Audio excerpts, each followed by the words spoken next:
Ya, pemirsa, lalu akankah Iran menyerang Israel dalam waktu dekat dan bagaimana peta eskalasi konflik di Timur Tengah? Kami akan membahasnya bersama dengan narasumber yang hadir malam hari ini. Sudah ada Mas Faisal Assegaf, pengamat Timur Tengah, hadir malam hari ini. Selamat malam, Assalamualaikum Mas Faisal. Waalaikumsalam. Sehat? Ya, Mas Faisal, kalau kita melihat terlebih dahulu, awal mula bagaimana kemudian pimpinan tertinggi Hamas, Ismail Haniyeh ini terbunuh di Tehran, Iran. Seperti apa, Mas Faisal?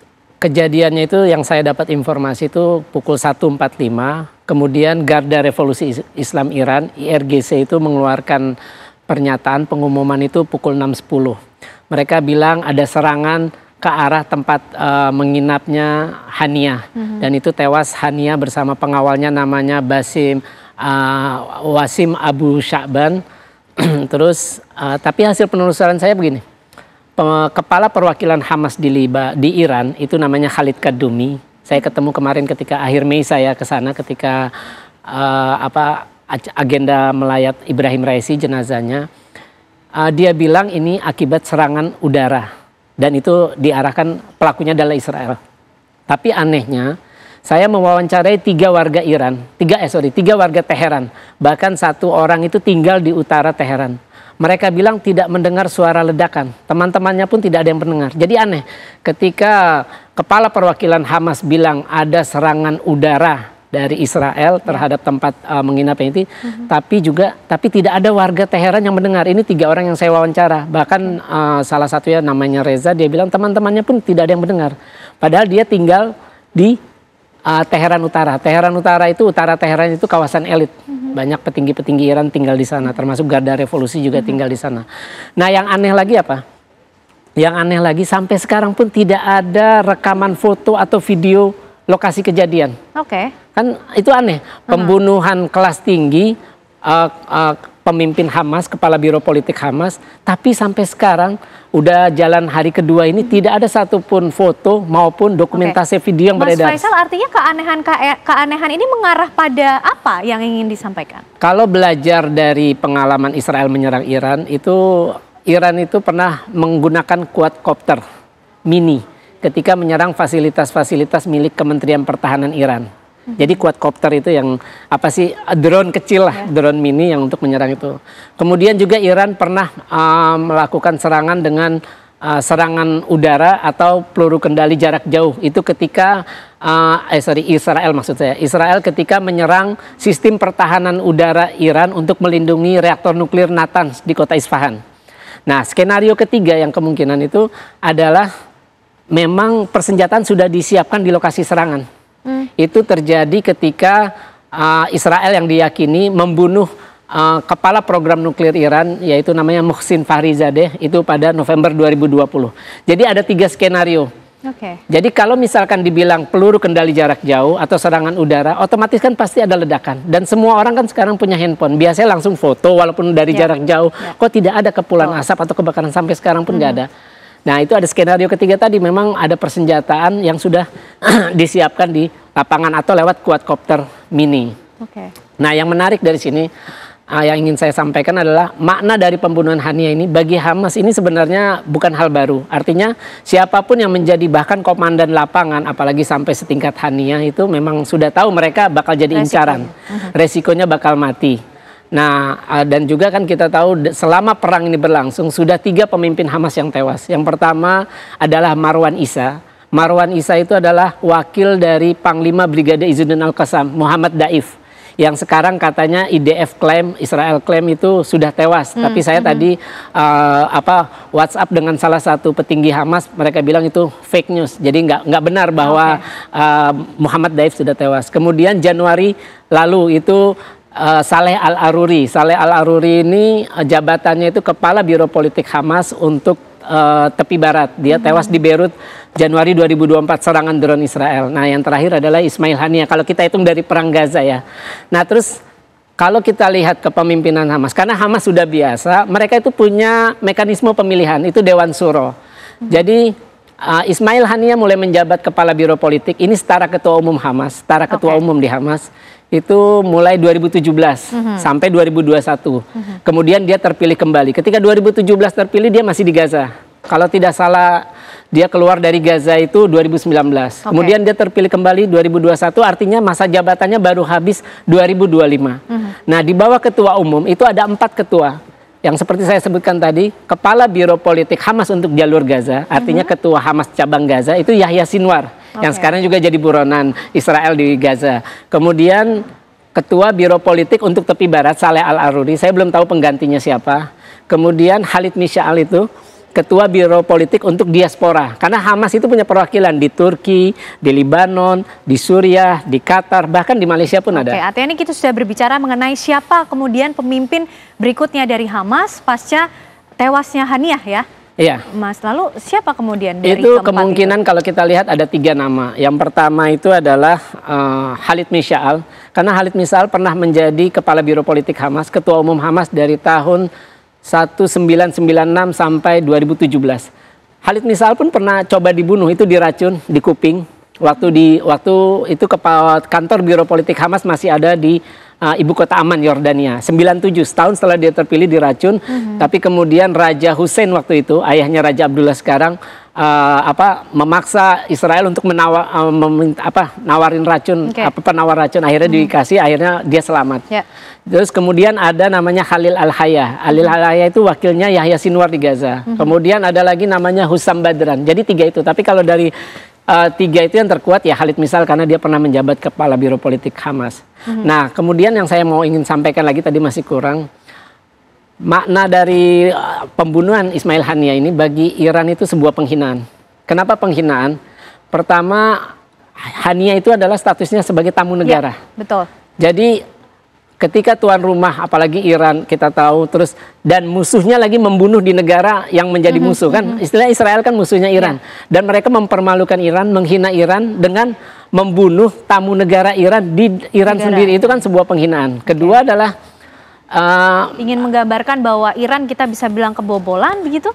Ya, kebobolan, artinya ada kebobolan di sini. Yang kemudian kedua juga adalah bahwa timingnya itu ketika dia datang untuk menghadiri pelantikan Presiden Iran. Betul. Artinya walaupun kelihatannya pengamanan tamu negara super ketat, di momentum ketika ada tamu-tamu asing, seingat saya itu ada 110 tamu asing yang diundang.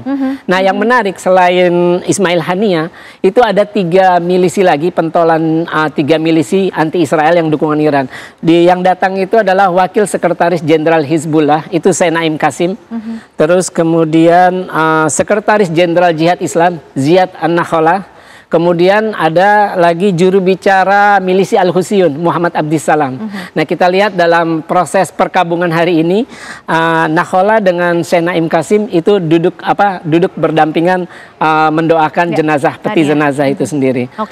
Nah, kemudian kalau kita lihat dari sisi Israel, ini adalah kemenangan moral bagi Netanyahu. Kita tahu Netanyahu menetapkan tujuan perang kalau tidak salah 3 perang Gaza, yaitu membebaskan sandera, menghabisi Hamas, dan memastikan Gaza bebas dari milisi yang bisa mengancam Israel.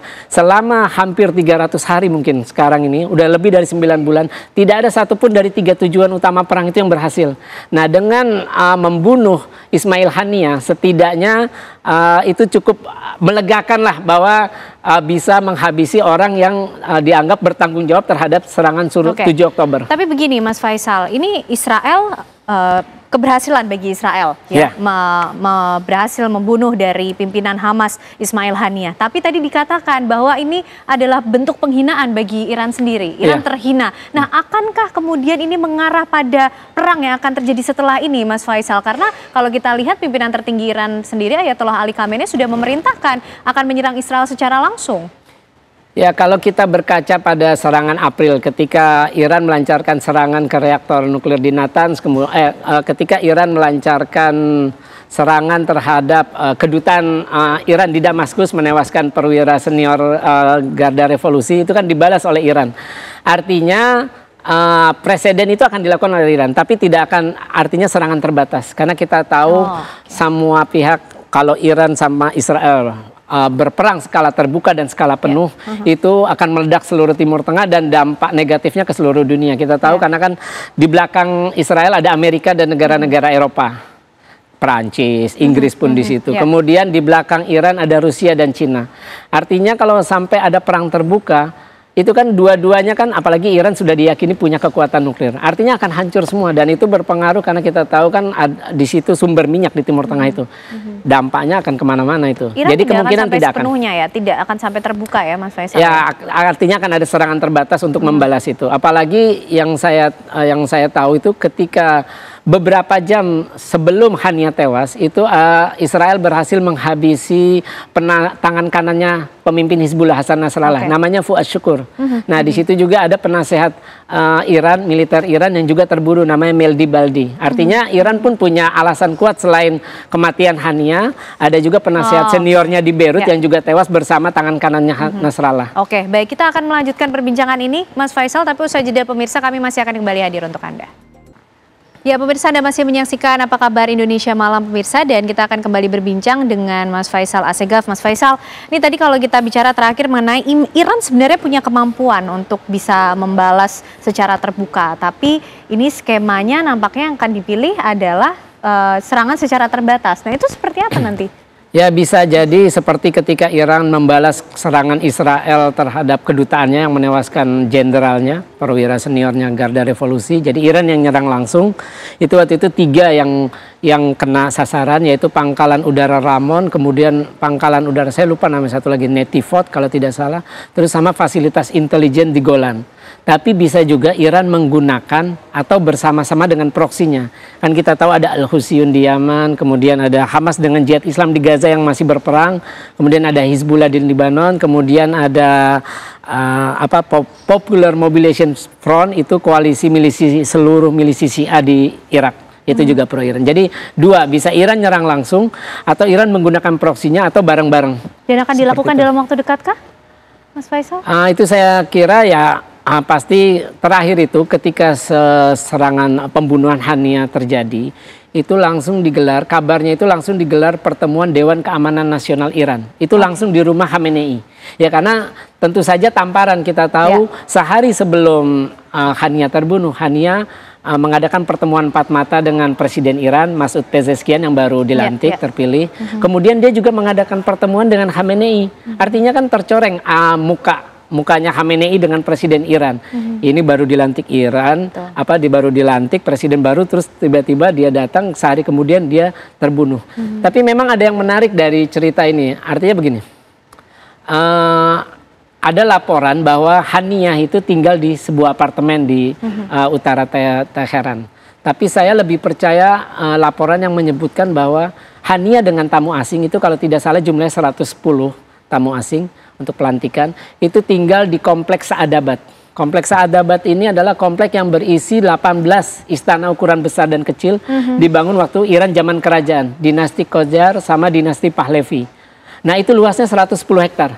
Jadi bisa dibayangkan untuk tahu di mana lokasi di istana mana Hania tinggal, lantai berapa dan kamar berapa, itu kan perlu informasi akurat. Artinya nggak sembarangan informasi itu diperoleh kan.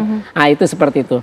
Terus yang keanehan lain adalah biasanya Hania atau para pejabat petinggi Hamas itu biasanya mereka tinggalnya itu di properti milik mereka sendiri. Itu namanya di daerah Nelson Mandela Boulevard atau Jalan Jordania. Itu jaraknya sekitar 20 menit dari Saadabat yang tadi saya sebutkan. Nah keanehan lainnya adalah yang saya lihat satu lagi adalah Hania itu biasanya tidak menginap. Kita tahu kunjungan kemarin ketika dia melayat dan ikut menyolatkan jenazah Presiden Ibrahim Raisi, dia hanya 4 jam. Setelah itu kembali. Nah untuk yang kali ini dia menginap. Nah itu menurut saya keanehan-keanehan yang mungkin bisa jadi puzzle lah nantinya. Ya memang ini menjadi dilema. Artinya begini, Garda Revolusi Islam sudah menyatakan akan menyelidiki dan mengumumkan nanti. Dilemanya kenapa? Dilemanya artinya akan mengungkap kelemahan intelijen dan sistem pertahanan keamanan Iran. Kenapa ini?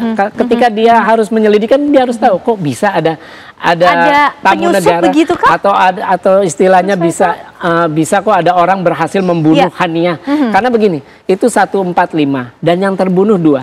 Artinya begini, dia dengan satu pengawalnya. Kan nggak mungkin Hania tidur bareng sekamar dengan pengawalnya. Artinya 2 orang itu atau beberapa orang itu masih bangun, mungkin lagi berdiskusi atau apa, kan artinya begitu. Nggak mungkin, kalau saya sih berpikirnya logikanya nggak mungkin Hania dengan pengawalnya tidur sekamar.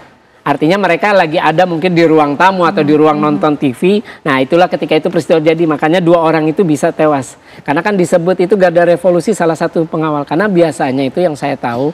Ketika saya bertemu Khalid Mishaal juga itu pengawalnya nggak hanya satu. Untuk ukuran pemimpin Hamas dan sekarang kondisinya lagi perang di Gaza dan mereka tahu mereka jadi buronan nomor wahid Israel, nggak mungkin pengawalannya begitu ketat. Tapi pengawalnya itu pun ternyata bisa juga ditembus lewat serangan Israel ini. Nah ya, ada laporan yang menyebutkan adalah lingkaran dalam pengawal itu pun terlibat.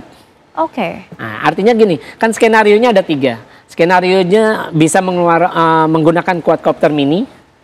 Terus juga bisa menggunakan peluru kendali atau serangan udara. Itu yang diakui Hamas ketika saya mewawancarai Khalid Kadumi, kepala perwakilan Hamas di Iran. Atau juga senjata itu sudah dipersiapkan di lokasi serangan. Nah itu yang masih menjadi misteri. Dan semua ini ya jadi dilema. Di satu pihak Iran harus menjelaskan secara transparan apa penyebabnya. Kenapa itu bisa terjadi. Karena itu aib buat Iran. Tapi kalau itu pun dibuka itu aib juga karena akan kelihatan bagaimana intelijen ataupun pertahanan keamanan Iran tidak mampu membuat pengamanan yang super ketat untuk tamu negara yang mereka undang. Betul. Gitu. Oke, nah Mas, tapi kemudian kalau kita bicara lebih panjang lagi, ini efeknya kemudian peta konflik yang terjadi di Timur Tengah akan seperti apa pasca tewasnya Haniah ini? Sebenarnya bukan hanya Haniah ya, beberapa jam sebelum Haniah itu tadi seperti saya sebut, Fuad Syukur itu seangkatan masuk Hizbullahnya dengan saya lupa Badruddin. Badruddin itu udah tewas, saya lupa nama depannya, Muhammad Badruddin atau kalau tidak salah. Kemudian Imad Mugniyah juga tewas di Damaskus oleh Mossad. Jadi kepalanya ditaruh bom ketika ketahuan. Jadi ada informan juga yang memberitahu di mana rumahnya Imad Mugniyah. Karena tidak pengalaman saya nih, ketika saya ke Gaza untuk tahu rumah Mahmud Zahar, itu tidak semua orang di Gaza tahu. Karena pasti banyak pengkhianat, banyak informan Israel di sana. Jadi ketika saya minta sopir taksi, saya bilang, coba antarkan saya ke rumah Mahmud Zahar. Itu daerahnya namanya Tal Al-Hawa di kota Gaza. Itu nggak ada yang tahu sopir taksi. Akhirnya saya telepon Mahmud Zahar, dia yang memandu sopir taksi itu. Bagaimana? Karena nggak mungkin lah istilahnya rumah pemimpin Hamas diketahui semua umum secara publik, karena itu bisa rawan bagi informan atau agen-agen Israel yang beroperasi di suatu wilayah yang ada rumah itu. Nah, tadi saya sudah nah, seperti itulah. Oke. Nah, artinya nanti konflik yang ke depan ini harapan untuk gencatan senjata pun nampaknya semakin sulit untuk dilakukan. Begitu kan Mas Faisal? Sejauh ini saya kira pernyataan dari Musa Abu Marzuk juga sudah jelas akan membalas. Kemudian juga dari juru bicara Hamas, Sami Abu Zuhri juga menyatakan akan bahwa Israel akan membalas dan nutup pintu negosiasi. Ya, istilahnya ini puncak dari kemarahan Hamas bahwa ya ketika Mesir, Amerika, terus Qatar mengupayakan ada negosiasi atau kesepakatan gencatan senjata agar krisis kemanusiaan atau genosida tidak terus berlangsung, ternyata Israel, Netanyahu memutuskan untuk ya membunuh Haniah. Itu kan artinya menutup pintu untuk negosiasi itu sendiri. Dan saya pikir mungkin perang akan lebih dari setahun, akan lebih dari 7 Oktober nanti, yang menandai setahunnya serangan 7 Oktober. Oke, baik. Terima kasih Mas Faisal Assegaf, pengamat Timur Tengah, malam hari ini sudah berbagi analisa dan juga informasinya malam hari ini di Apa Kabar Indonesia Malam. Sehat selalu Mas Faisal.